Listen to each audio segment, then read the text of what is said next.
श्री राधे राधे। भक्तों, महापुरुष परम सामर्थ्यवान होते हैं। भगवान की कृपा से, भगवान के नाम की कृपा से, अपने संकल्प शक्ति के द्वारा असंभव कार्य को भी संभव करके दिखा देते हैं। कल आप रामेश्वर भक्त का चरित्र सुन रहे थे, जिस पर कृपा हुई हरि बाबा की, और अनूप शहर में लाला बाबू की कोठी जो शहर के बाहर है, उसमें उसको ठहरा करके नाम कीर्तन करके उसके जीवन का बिल्कुल ही परिवर्तन कर दिया बाबा ने। नास्तिक था, आस्तिक बना दिया, विकलांग था, शरीर स्वस्थ कर दिया, जीवन बदल दिया। वो एक घोर रजोगुणी को सच्चा भक्त बना दिया। आज मैं आपको सुनाऊंगा एक ऐसे भक्त को जो कि सात्विक था ही पहले, उसके ऊपर बाबा कितने कृपालु हो जाते हैं कि उसको बड़े से बड़े अनुभव कराते हैं, जबकि उसने कुछ भी ऐसी चाह नहीं व्यक्त की थी। और उस भक्त का नाम था रघुवर। उस समय बाबा रहते थे शिवपुरी में। भक्तों, ने शिवपुरी मध्य प्रदेश वाला जो, उसकी बात मैं नहीं कर रहा हूं। जिस शिवपुरी की बात मैं कर रहा हूं, ये मुरादाबाद के निकट में है। बदायूं से मुरादाबाद जाने पर मुरादाबाद के निकट में शिवपुरी, वहां की बात है। तो वहां हरि बाबा जी रहते थे। और जब वो जिस मंदिर में रुके हुए थे, उस मंदिर से जब टहलने के लिए सुबह जाते, तो एक 8 वर्ष का क्षत्रिय बालक मिलता था। अब वो क्या उसके अंदर संस्कार थे दैवी कि 8 वर्ष का बच्चा, रघुवर उसका नाम था, बाद में रघुवीर सिंह हो गया उसका नाम। बड़ा सुंदर सुशील बालक था, ननिहाल में वहां रहता था। और वो महाराज जी को आते जाते बहुत भाव से प्रणाम करता था। वो प्रतीक्षा में रहता था कि महाराज जी कब निकलें और कब वो दंडवत करे उनको। वो प्रणाम करने के लिए तैयार खड़ा रहता था और साष्टांग प्रणाम करता था, धरती पर लेट करके। 8 वर्ष का बच्चा महाराज जी को देखते ही साष्टांग प्रणाम करता था। और महाराज प्रणाम करते करते, एक इतने ऊंचे संत को प्रणाम करते करते उसका भाव बढ़ता गया। हरि बाबा ने उसको भर दृष्टि देखा और कहा, उठो, कीर्तन में आया करो, तुम बहुत अच्छे बच्चे हो। बस उसी दिन से वो नित्य प्रायः सायं, प्रातः भी और सायं भी कीर्तन में आता, दोनों समय। और वो 8 वर्ष का बालक कीर्तन में उन्मत्त हो जाता था। आपको आश्चर्य होगा, वो फूट फूट कर रोने लग जाता, छोटा सा बच्चा कीर्तन में। और महाराज जी हरि बाबा उसको बहुत सांत्वना देते, तब शांत होता। कथा में सिद्धासन से बैठता था, भाव समाधि लग जाती थी उसको, नेत्रों से आंसू बहते रहते थे। और एक बालक जो सेवा कर सकता है, ऐसी सेवाएं भी करता था वो। महाराज जी उससे बहुत प्रेम से बोलते थे, लेकिन ज्यादा नहीं बोलते, बहुत थोड़ी सी बात बोलते, बहुत थोड़ी सी बात। तो एक दिन वो महाराज जी उससे प्रेम से बात करें, इसी भाव को मन में ले करके वो दरवाजे के सम्मुख साष्टांग पड़ गया।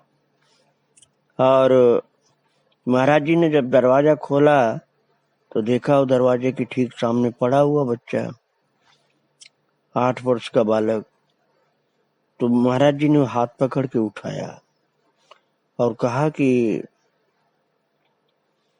बेटा, तुम कहाँ रहते हो? पहले ये बात नहीं पूछा था हरि बाबा ने, केवल ऐसे ही भगवान का नाम बोल देते थे। अब पूछा कि कहाँ रहते हो, तो वो बोला कि बाबा अपनी जगह बताए कि वहां रहता हूँ, और फिर बोला कि मैं आपकी सेवा में रहना चाहता हूँ बाबा, मैं आपकी सेवा में रहना चाहता हूँ सदा के लिए। अब वो सोचने लगे हरि बाबा कि 8 वर्ष का बालक सदा मेरी सेवा में रहना चाहता है, अभी तो इसके पढ़ने लिखने खाने पीने खेलने का समय है। तो हरि बाबा ने कहा बेटा अभी तो तुम छोटे हो, खूब मन लगा करके पढ़ो, माता पिता की सेवा करो, छोटे बच्चे हो, अभी तुमको मेरी सेवा में रहने की आवश्यकता नहीं है। और अब तुम ध्रुव प्रहलाद की तरह से अभी से सेवा में लगना चाहते हो, संतों की सेवा में, अभी तुम तो माता पिता की सेवा में रहो, घर में रहो, पढ़ाई लिखाई करो। लेकिन उसने सिर झुका करके स्वीकार तो कर लिया, किंतु वो कीर्तन का प्रेमी हो गया था, सत्संग का प्रेमी हो गया था। और एक बार अलीगढ़ में उत्सव हो रहा था, एक दिन का समष्टि कीर्तन, तो रघुवर वहां आया वो बालक, और उसकी विचित्र अवस्था हो गई, वहां उन्मत्त की तरह से नृत्य करता रहा, और महाराज गिर गिर करके मूर्छित हो गया वो। और उस मूर्छावस्था में उसको एक दिव्य प्रकाश का अनुभव हुआ। वो प्रकाश उसको लगा कि अनेकों सूर्यों के समान देदीप्यमान है, ऐसा लगता था चंद्रमा की तरह से शीतल प्रकाश है। और ऐसा भी उसको प्रतीत होता था कि जैसे संपूर्ण चिदानंद रस का समुद्र हो। और फिर उसको दिखलाई पड़ने लगा, उसमें प्रिया प्रियतम का दर्शन, राधा कृष्ण का प्रत्यक्ष दर्शन उसको हो गया। कीर्तन में ऐसे भाव में मूर्छित जब हुआ था, कीर्तन में भाव की पराकाष्ठा में मूर्छित हुआ था, तो उस मूर्छावस्था में पहले तो प्रकाश का दर्शन हुआ, और फिर उसको प्रिया प्रीतम राधा कृष्ण का दर्शन होने लगा। और उसको ये प्रतीत हुआ कि वो किशोरी जी की सखी परिकर का है। और महाराज उस बालक को लगा कि वो कन्या है, अर्थात गोपी है। और वो भाव विभोर होकर के रोने लगा।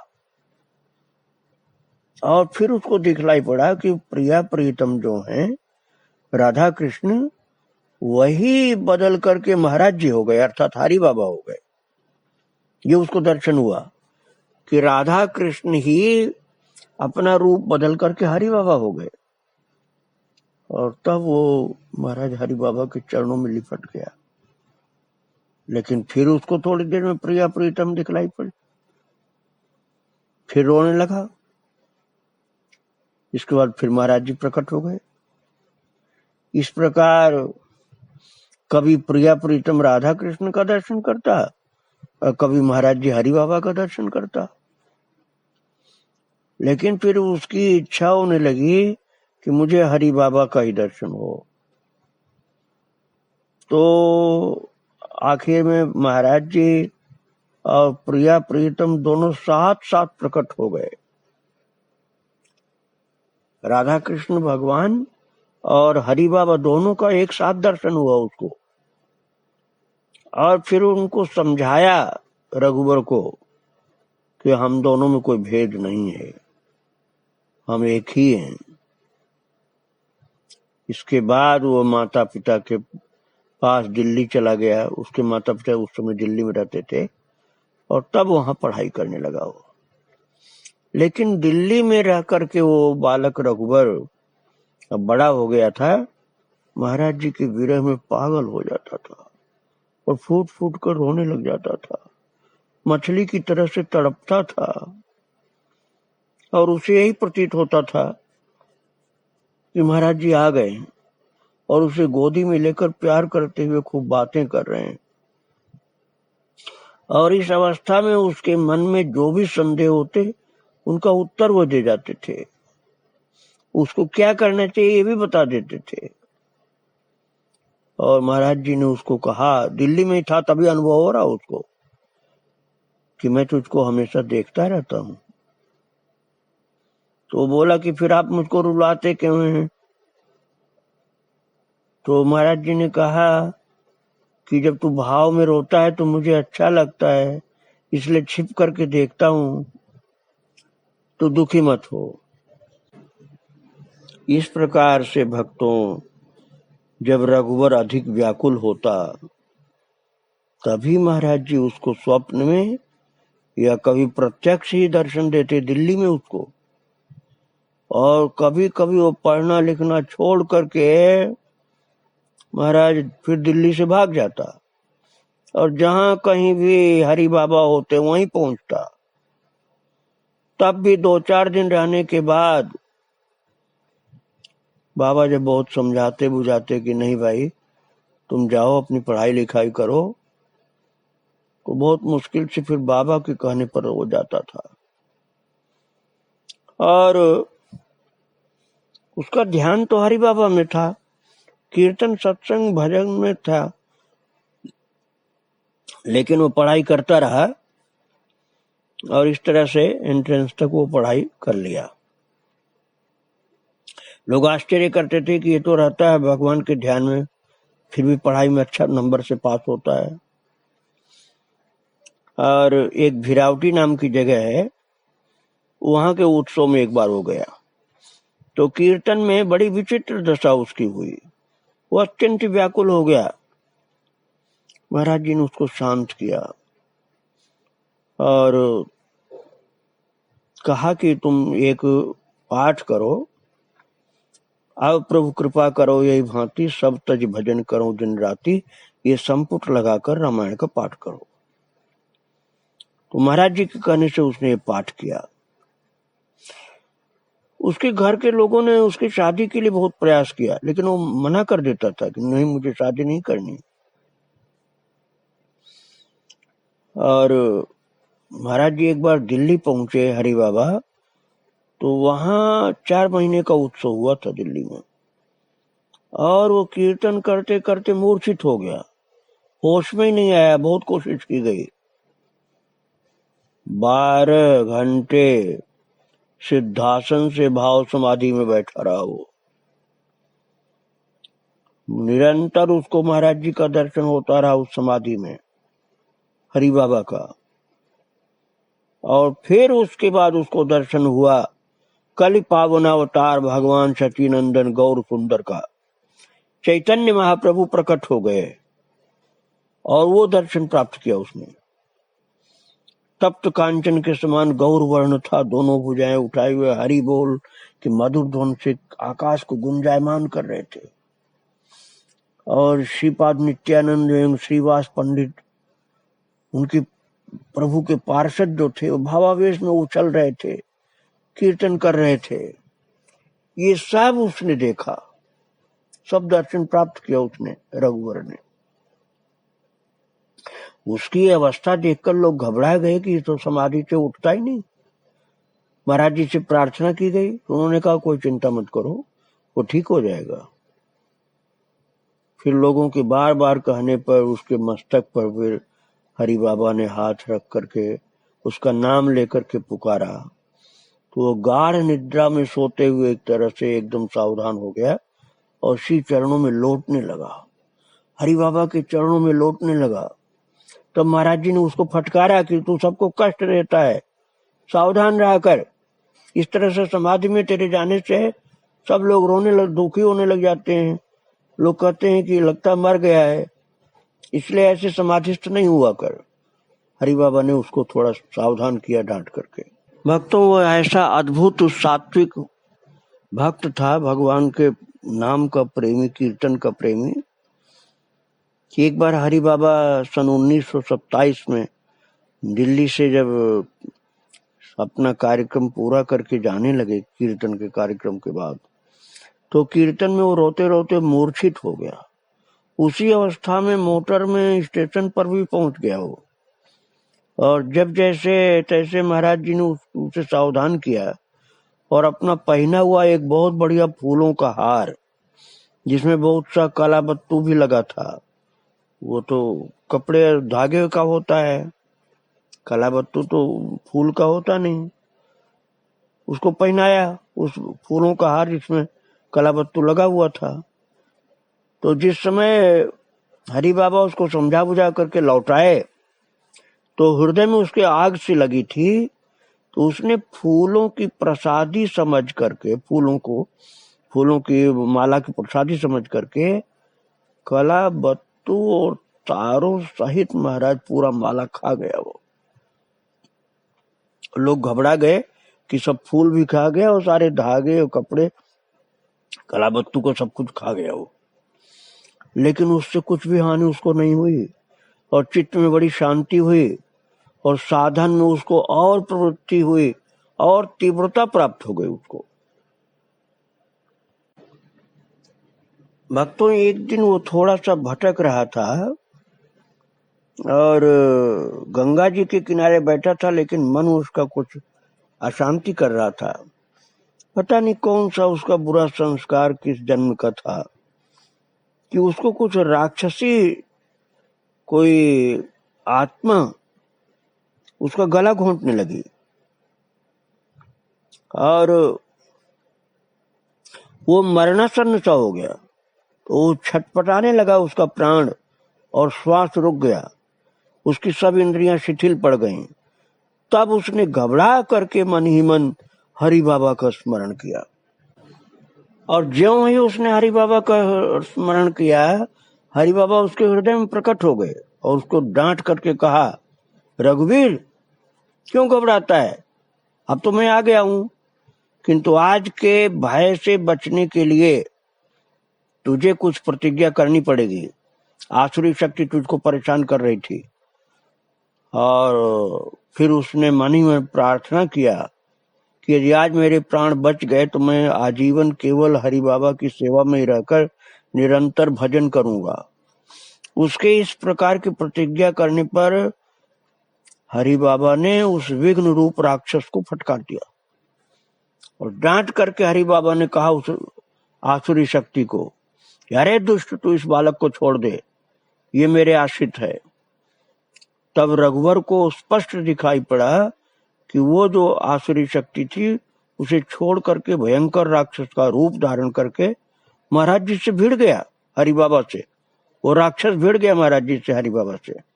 तो महाराज जी भी साधु वेश त्याग करके रावण विजयी राघवेंद्र भगवान श्री राम का रूप धारण किए। ये उस रघुवर ने दर्शन किया था। ये उसने देखा कि हरि बाबा ने अपना साधु वाला रूप छोड़ करके राम का रूप धारण किया और हाथ में धनुष बाण लेकर के बारंबार उस दुष्ट को फटकारने लगे और उस पर तीर चलाने लगे। वो जो असुर उसको सता रहा था उसके ऊपर हरि बाबा तीर चलाने लगे और हरि बाबा की ऐसी करुणा देख करके रघुवर विह्वल हो गया और मन ही मन पातु माम वीर राम, पातु माम वीर राम ऐसा कहने लगा। बस महाराज जी ने एक ही बाण में फिर उस दुष्ट का अंत कर दिया। और अब रघुवर को चेत हुआ तो उसने देखा कि वो पृथ्वी पर मरा हुआ पड़ा राक्षस और महाराज जी उसके पास बैठे हैं और रघुवर को कह रहे हैं, रघुवीर तू सावधान हो जा, अब तो ठीक हो गया है, राक्षस को मैंने मार दिया। और तब वो चरणों में महाराज जी के लिपट गया। ऐसी सामर्थ्य रघुवर ने हरि बाबा की प्रत्यक्ष देखी थी और अब वो पूर्ण रूप से हरि बाबा के शरणागत हो गया। हरि बाबा के प्रति संपूर्ण भावना उसकी सच्ची हो गई, गुरु भावना। और आगे फिर एक बार संकट उसके जीवन में आया था भक्तों, जब उसने ये प्रतिज्ञा किया था कि मैं 3 वर्ष तक अखंड ब्रह्मचर्य धारण करके रहूंगा। परिवार वाला था, किसी कारण से उसकी प्रतिज्ञा बीच में भंग हो गई तो वो दुखी होकर गंगा जी में छलांग मार करके प्राण त्यागने वाला था। किंतु जब वो गंगा जी में छलांग मारने वाला था, ज्यों ही छलांग मारना चाहता था गंगा जी में, त्यों ही वो गंगा जी की धारा में कूदने को जो तैयार हुआ, तो उसने सोचा कि चलो मरने के टाइम एक बार हरि बाबा का स्मरण कर लूं। अब मरना तो है ही कूद करके, तो हरि बाबा का स्मरण कर लूं। तो हरि बाबा का उसने स्मरण किया, और ज्यों ही हरि बाबा का स्मरण किया, प्रणाम किया मन ही मन, और कूदना चाहा तो हरि बाबा ने पीछे से पकड़ लिया उसको, जबकि वहां हरि बाबा थे नहीं। हरि बाबा उसी समय प्रकट हो गए और पीछे से पकड़ लिया हरि बाबा ने उसको, और उसको पकड़ करके घुमाकर हृदय से लगा लिया। तो बोले क्यों घबराता है? अरे कोई बात नहीं बेटा, गृहस्थ व्यक्ति है तू, प्रतिज्ञा भंग हो गई ब्रह्मचर्य की, तो ऐसी कोई बात नहीं। भगवान तो सबको अपनाते हैं, आपसे भगवान की भक्ति में फिर से लग जा। और फिर से वो भगवान की भक्ति में लग गया। हरि बाबा ने कहा कि मैं तेरी रक्षा करूंगा, तो चिंता मत कर। बहुत उच्च कोटि का भक्त था, हरि बाबा की कृपा से बहुत ऊंची भक्ति प्राप्त किया उसने। उस महान भक्त रघुवर के चरणों में बारंबार प्रणाम। श्री राधे राधे, जय श्री राधे।